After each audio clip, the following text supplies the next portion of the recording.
Real quick, let me take out my headphones. So that song I just played was the conclusion. Was called Deja's Conclusion. I hope I pronounced it right. Deja's Conclusion. That's the conclusion to Ti's album, and I'm gonna review that right about now. Okay, so it's time for the Stoner Score, ladies and gentlemen. And if you're new to the Stoner Score, let me pop it up to the thing right on the screen right now. It's out of a 10 from these 10 criterias. Number one is artwork, title, intro. Number four is beat selection. Or composition, if you will. Number five is use of features. Number six is less than 30% skip on first listen. Number seven is content. Are you saying something? Number eight is replay value. Do you have not necessarily chart hits, but some songs that just attract replay over and over and over and over again? And number nine, does it transcend time? Meaning, are we going to come back in 10 years and this still be, it encapsulates the time we're in now? And check out this shirt. Of course, Lakers are the champions. So this falls right into transcend time. Does it fit into that? We'll talk about that later on. And number 10 is satisfaction guaranteed. Now, is the streets satisfied with this album? Can you move on to the next album? Are we good with this one? And that's what we're going to discuss right now on the Stoner Score. Okay, let me remove that from the screen. So today we're gonna be talking about T.I.'s Libra. He just dropped a new album called Libra, and I'm gonna give it the Stoner criteria and see how it fares up on the Stoner Score. So now let me start off before I even give it the total breakdown of the scores. Let me just give a quick sentence or two on a review about it. I listened to it about twice, maybe three times, and I must say it's a very good album. It's a little long. It's longer than usual.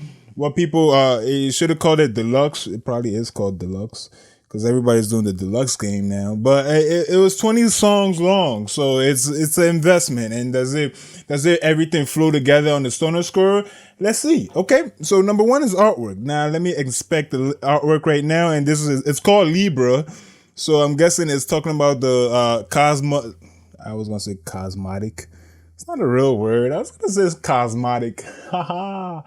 Well, the Cosmo signs Libra, and it basically has, strong black women everywhere, holding the scales, which represents the Libra. This is perfect. This is artwork.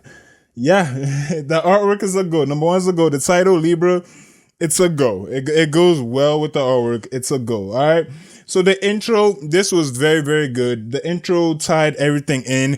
It basically told a story throughout, though. I'm not gonna give out any specifics on the story right now, but it basically told a story from start to finish, and it got wrapped up at the end. How I'm not gonna say the names or anything, but a lady sold drugs, and she was a queen ping or a king ping, and then at the end she might have. I'm not gonna spoiler alert. She might have settled down with somebody who was more churchgoer, who followed the rules more, and it was basically a real story. The album told a story, so the intro worked perfectly to that story.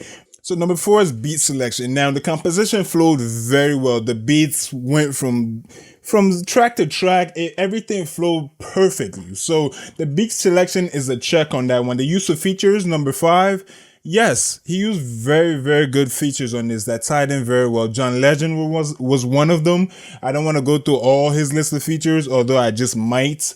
This is later on in the show when I start expanding more, when I start dedicating more time to this. If you guys want more, I will produce more in depth. But for right now, I'm just touching on things and see if it catches on. I keep doing more. That's how it works. If it goes up, I keep doing them. So, the use of features, yes. The less than 30% skip on first listen. It's a lot of tracks. It's 20 tracks on this album.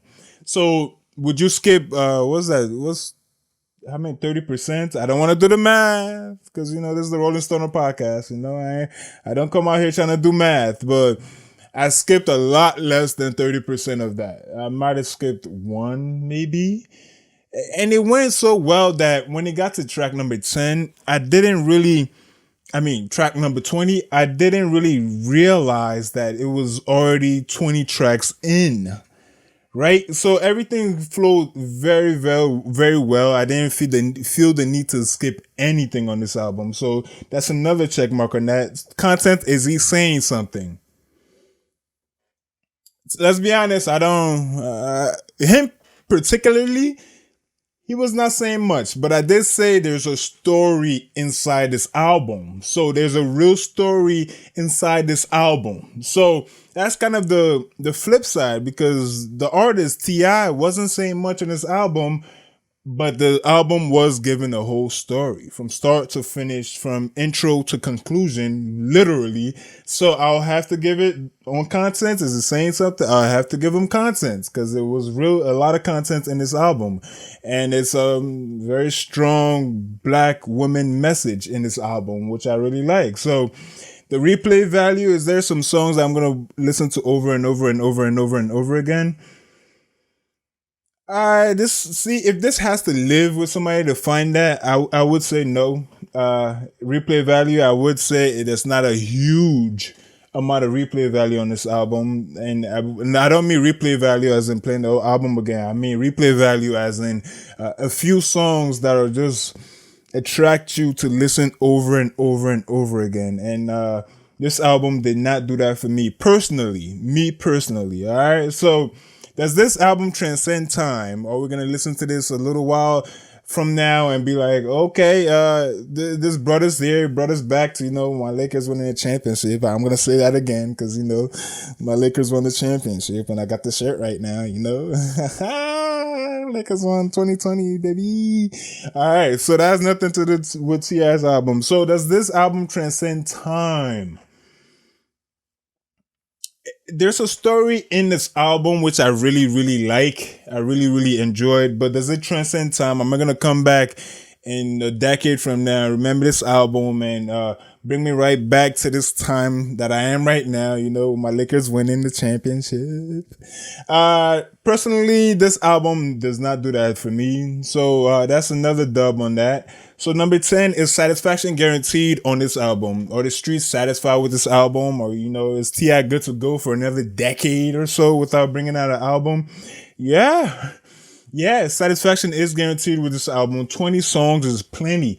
So it's 2 albums or deluxe that they like to play around with these days. So satisfaction is definitely guaranteed. This album, I really appreciated it. I liked it. I didn't expect T.I. to come out with an album, and it came out with an album, and listening to it, he sound good on this album. I haven't heard T.I. in a long time. He's been doing a whole lot of other stuff other than putting out albums. And to promote the album, I guess there used to be a rumor that when Drake and Meek Mill was beefing, when Meek Mill said one of T.I.'s boys peed on Drake. That was a rumor, and now it's turned out to promote this album. They're kind of saying, T.I.'s old friend, he might have, rest in peace, he might have passed away already. They said, the dude might have peed on Drake in real life. So I just thought I'll talk about that. I don't know. So in the Stoner Score, this album, T.I.'s album Libra, gets about an 8 out of a 10 on the Stoner Score. All right. So that's Libra by T.I., and that gets an 8 out of a 10. Okay, let me